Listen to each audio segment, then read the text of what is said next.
Assalamu alaikum friends, I am Mahwish and you are watching my channel Mahwish Teaches. Today I have come up with the solved exercise of class 12, that is second year computer science, chapter number 3, programming in C++ of Federal Board curriculum. So I would advise you to take a screenshot of the solved exercise so that you can complete it on your notebooks. So we will start with the MCQs. First one, which of the following is ignored during program execution? Reserved word, constant, comment, or constant qualifier. So its correct option is option C, that is comment.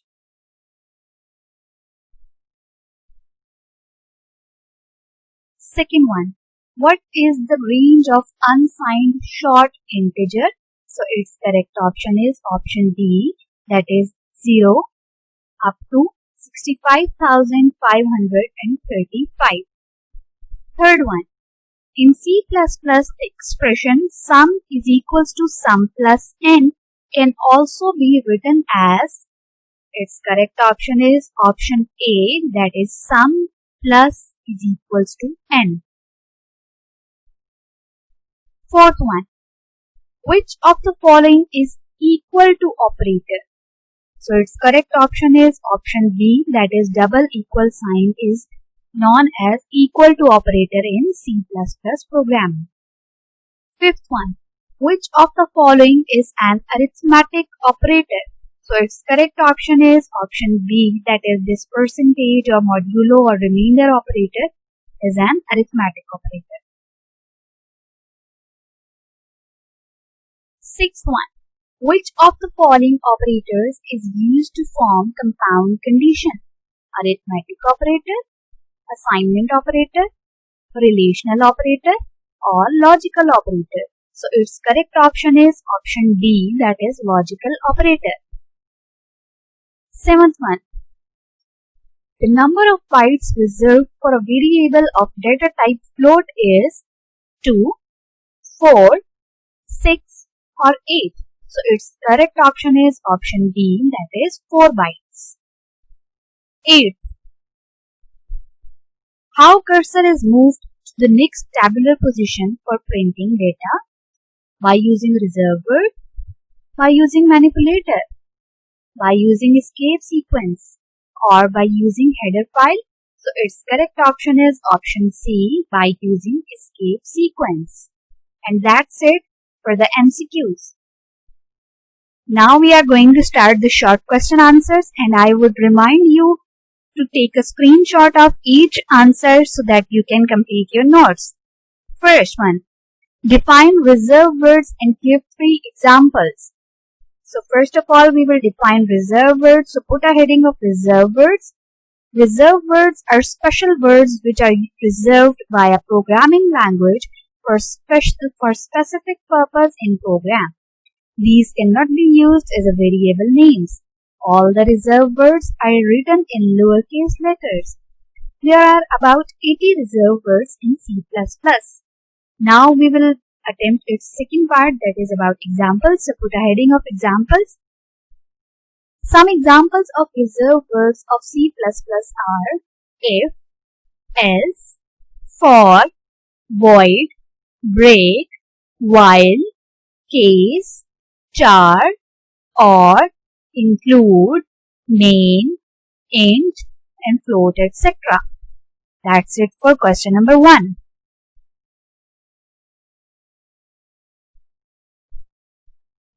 Let's start question number 2. What is the purpose of using header file in program? So put a heading, purpose of using header file. The C++ contains many header files. Header files contain information that is required by the program in which these are used. It has .h extension.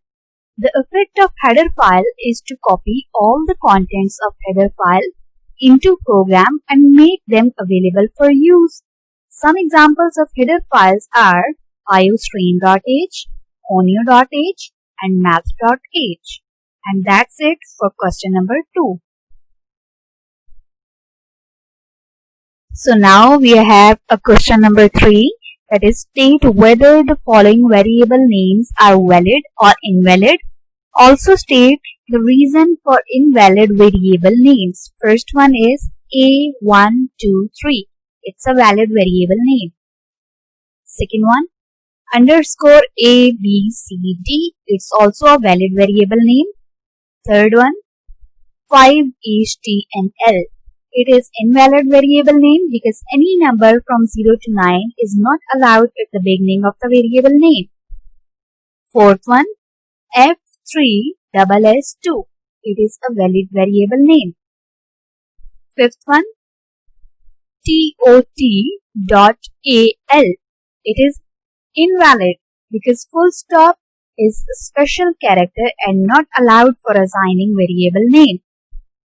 Next one, $AVG. It is also invalid because $sign is a special character and not allowed for assigning variable name. Next one, net_weight. It is a valid variable name. Next one, cout. It is invalid because reserved words are not allowed as variable names. So that's it for question number 3.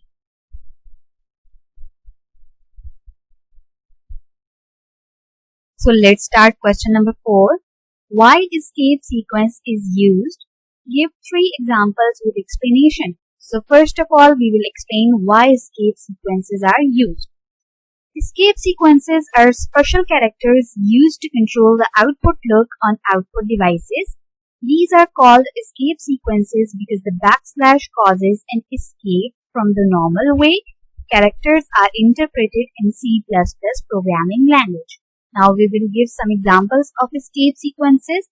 That is \A, it produces alert or beep sound. \N, it moves the cursor to the beginning of the next line. \T, it moves the cursor to the next horizontal tabular position. Double backslash produces a backslash. \quotes produces a double quote. And that's it for question number 4. Let's start question number 5, that is differentiate between relational and logical operators. So as we have to differentiate between two operators, so draw a table having 2 columns, one for relational operator and one for logical operator. In relational operator, first point will be relational operators are used to compare two values of the same type, whereas logical operators are used in programming when it is required to take some action based on more than one condition. Second point, about types. Relational operator has different types, that is equal to, not equal to, less than, greater than, less than or equal to, greater than or equal to. Whereas logical operators has 3 types, that is and, or, and not operators. Third point, relational operators can have any operand values and return Boolean, whereas logical have Boolean operands and return a Boolean result. That's it for question number 5.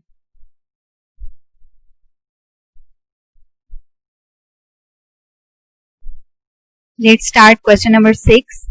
What will be the output of the following statements? First one, cout 17/3 is equal to 17/2. So answer of 17 divided by 2 will be 8. Second one, cout 10.0 divided by 4 is equal to 10.2 divided by 4.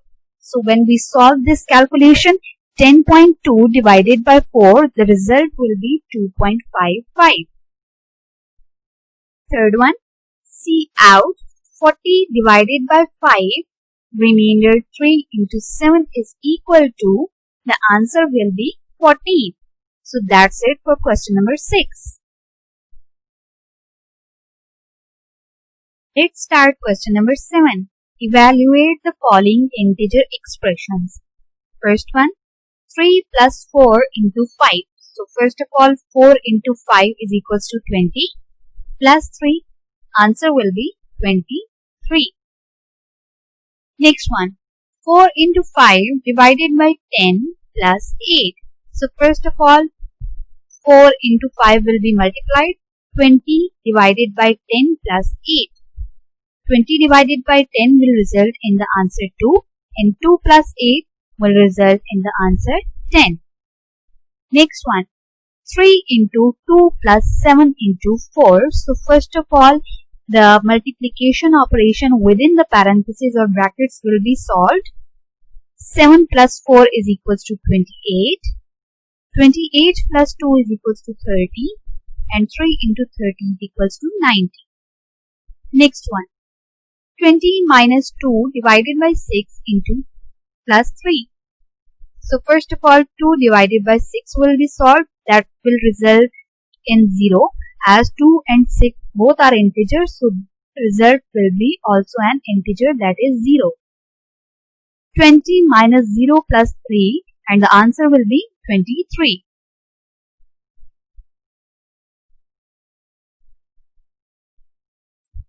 Last one, 25 modulo or remainder 7. Answer will be 4. That's it for question number 7. So take a screenshot.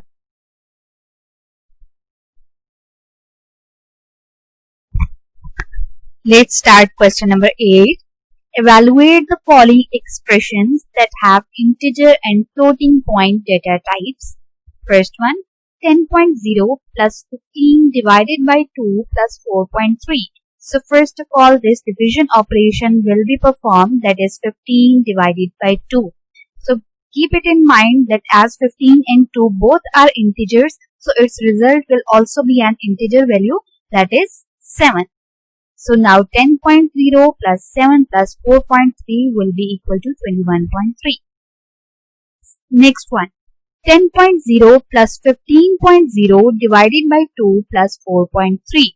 So first of all, the division operation will be performed, that is 15.0 divided by 2. Now as 15.0 is a floating point number and 2 is an integer, so the answer of this division will also be a floating point number, that is 7.5.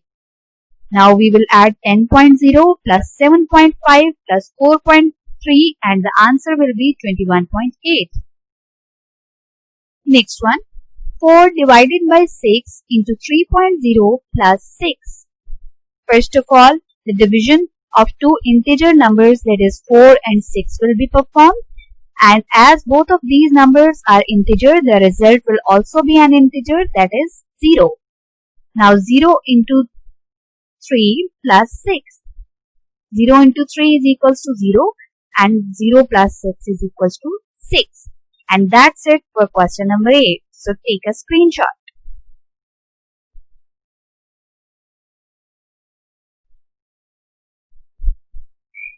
In question number 9, we are given with a program and we are asked about the output of that program.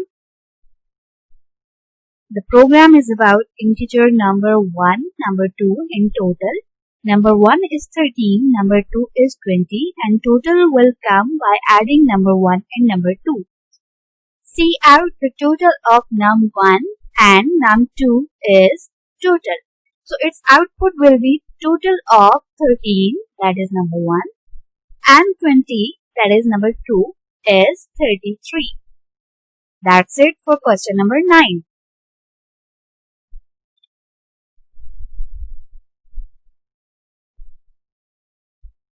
Let's move towards the 8th question.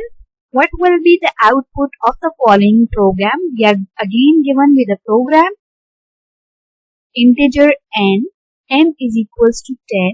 Initial value of n is n plus plus.